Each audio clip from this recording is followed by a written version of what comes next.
दोस्तों, कल्पना कीजिए, रात के गहरे अंधेरे में तेज बारिश हो रही है।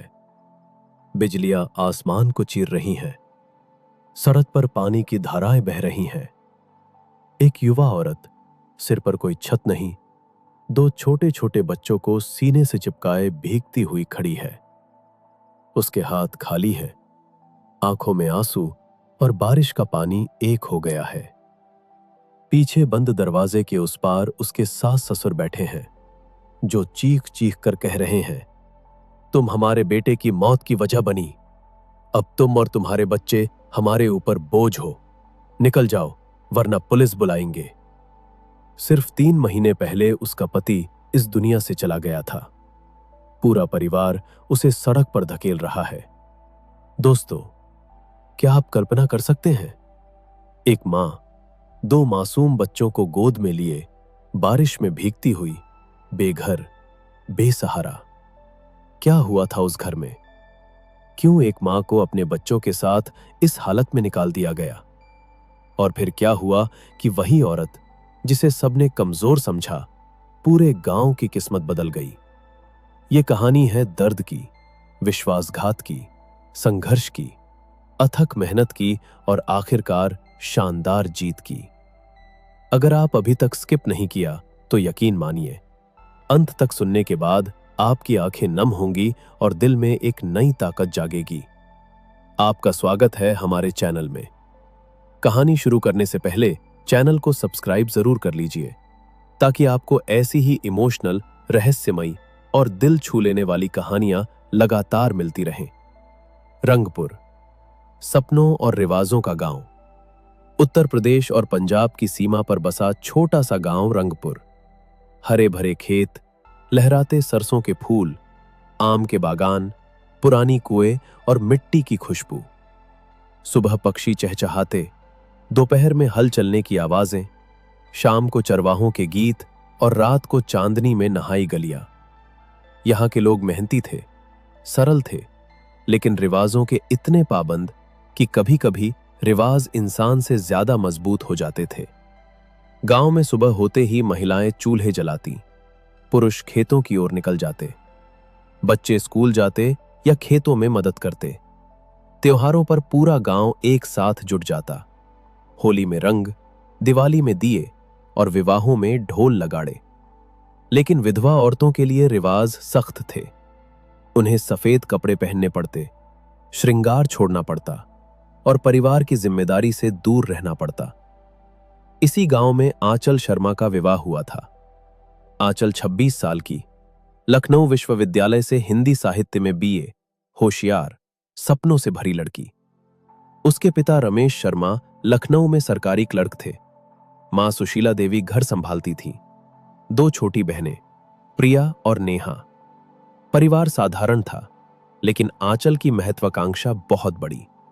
वो कहती थी, मैं एक ऐसा स्कूल खोलूंगी जहां गरीब लड़कियां भी बिना डर के पढ़ सके। बचपन से ही वो किताबों की दीवानी थी। लखनऊ के पुस्तकालय में घंटों बैठकर पढ़ती, गरीब बच्चों को मुफ्त ट्यूशन देती। शादी का प्रस्ताव आया रंगपुर के सबसे बड़े जमींदार परिवार से, अर्जुन सिंह।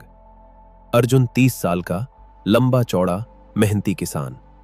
120 एकड़ जमीन, 2 ट्रैक्टर, आधुनिक डेयरी फार्म, 5 गायें, 3 भैंसे और गांव का सबसे बड़ा 2 मंजिला पक्का मकान।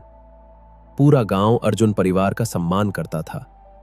अर्जुन पढ़ा लिखा नहीं था, लेकिन दिल का साफ और मेहनती था। उसने आंचल की तस्वीर देखते ही हां कर दी थी। शादी के दिन पूरा रंगपुर सज गया। ढोल नगाड़े, फूलों की वर्षा, लाल चुनरी में आंचल और अर्जुन के साथ 7 फेरे। जब अग्नि के सामने वचन दिए जा रहे थे, आंचल ने मन ही मन सोचा, अब मेरी नई जिंदगी शुरू होती है। बारात में सैकड़ों लोग थे। महिलाएं गीत गा रही थीं, बच्चे मिठाई के लालच में दौड़ रहे थे। आंचल की मां सुशीला देवी रो रही थी, बेटी, ससुराल में खुश रहना। नई घर, नई चुनौतियां। घर पहुंचते ही सास बेबी जी कमला देवी की सख्ती दिखने लगी। 55 साल की, भारी भरकम, घर की मालकिन। उनकी एक बात कानून थी। ससुर हाजी साहब राम सिंह, 58 साल के, गुस्सैल लेकिन जमीन से जुड़े। पहले कुछ महीने आंचल ने सब सीख लिया। सुबह 4 बजे उठना, भैंसों को दूहना, चारा काटना, रसोई में लकड़ी जलाना, 15-15 रोटियां सेंकना, कपड़े धोना, बर्तन मांजना।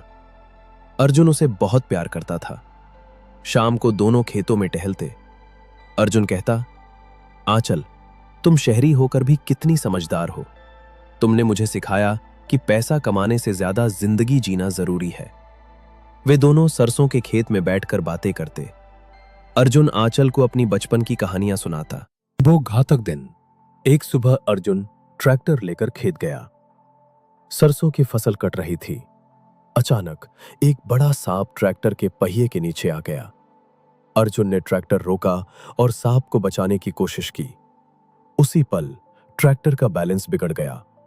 भारी मशीन पलट गई। अर्जुन उसके नीचे दब गया।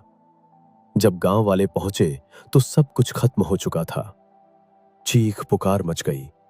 आंचल को खबर मिलते ही वो बेहोश हो गई। पूरा रंगपुर शोक में डूब गया। जनाजे में सैकड़ों लोग आए। आंचल सिर पर सफेद चुंदरी ओढ़े बच्चों को गोद में लिए रो रही थी। गांव की महिलाएं उसे सहारा दे रही थीं, लेकिन सास ससुर का चेहरा पत्थर जैसा था। विश्वासघात। जनाजे के सिर्फ 3 दिन बाद बेबी जी ने आंचल को बुलाया। आंचल, अब तुम्हारा पति चला गया। हमने तुम्हें सिर्फ अर्जुन की वजह से रखा था। अब तुम 2 बच्चों के साथ बोझ हो। खाना, रहना, दूध, दवा, सब हमारा नुकसान। तुम अपने मायके लखनऊ चली जाओ। आंचल के पैरों तले जमीन खिसक गई। माँ जी, ये मेरा घर है, अर्जुन का घर। हर्ष और अनन्या उनके खून हैं। मैं कहाँ जाऊं? हाजी साहब गरजे, घर हमारा है। तुम शहरी लड़की हो। हमारे बेटे को भी तुम्हारी पढ़ाई लिखाई ने ही मारा। अभी निकल जाओ। रात के अंधेरे में तेज बारिश शुरू हो गई। आंचल ने हर्ष को गोद में, अनन्या को कंधे पर एक छोटा बैग लेकर घर से निकल आई। दरवाजा पीछे से बंद हो गया। वो सड़क पर खड़ी भीगती रही। उस रात आंचल ने फैसला किया, वो टूटेगी नहीं। उसने मन में कहा, अर्जुन, तुम्हारे लिए, बच्चों के लिए मैं लड़ूंगी लखनऊ में। संघर्ष मायके पहुंचकर माता पिता ने सहारा दिया, लेकिन घर छोटा था। 2 कमरों में 6 लोग। आंचल ने ट्यूशन शुरू की। दिन में 40 से 50 बच्चे पढ़ाती, शाम को अपने बच्चों को संभालती। रात में अर्जुन की फोटो देखकर रोती। तुमने मुझे अकेला छोड़ दिया अर्जुन, अब क्या करूं? वो सुबह 5 बजे उठती, बच्चों को स्कूल भेजती, फिर पड़ोस के बच्चों को पढ़ाती। कमाई मुश्किल से 8 से 10 हजार रुपए महीना होती। प्रिया और नेहा मदद करती, लेकिन बोझ बढ़ रहा था। फिर उसे याद आया, शादी के बाद अर्जुन ने 3 एकड़ जमीन उसके नाम कर दी थी। वो वकील के पास गई। केस दायर हुआ। गांव में खबर फैली। कुछ लोगों ने समर्थन किया, कुछ चुप रहे। बेबी जी ने विरोध किया। कोर्ट में सुनवाई हुई। आंचल ने खुद केस लड़ते हुए कहा, यह जमीन मेरे पति की आखिरी निशानी है। वापसी और नई शुरुआत। आंचल रंगपुर वापस आई। गांव के किनारे एक पुरानी झोपड़ी किराए पर ली। झोपड़ी में छत टपकती थी, दीवारें टूटी हुई।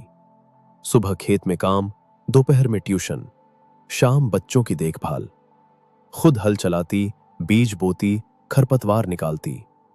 गांव वाले हैरान थे, शहरी बहू किसान बन गई। वो सुबह 4 बजे खेत जाती, धूप में पसीना बहाती, शाम को थक कर लौटती। हर्ष और अनन्या मिट्टी में खेलते। आंचल उन्हें पढ़ाती। बेटा, पढ़ोगे तो दुनिया जीत लोगे। फिर उसने अपना सबसे बड़ा सपना शुरू किया। झोपड़ी के आगे शांति शिक्षा केंद्र नाम का छोटा स्कूल खोला।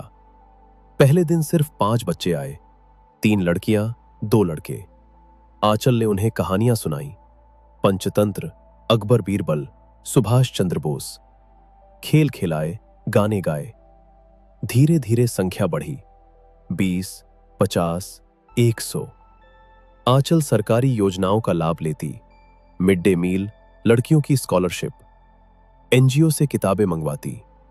स्कूल में लड़कियों को विशेष ध्यान। एक लड़की रीना, जो घरेलू कामों में फंसी थी, रोज स्कूल आने लगी। आंचल ने उसके माता पिता को समझाया। 1 साल बाद 250 बच्चे। गांव में आंचल का सम्मान बढ़ा। लोग कहते, बहू ने तो कमाल कर दिया। पुरस्कार और मोड़ जिला प्रशासन ने बेस्ट रूरल एजुकेशन मॉडल पुरस्कार दिया। समारोह में पूरा गांव जमा था। बेबी जी भी आई।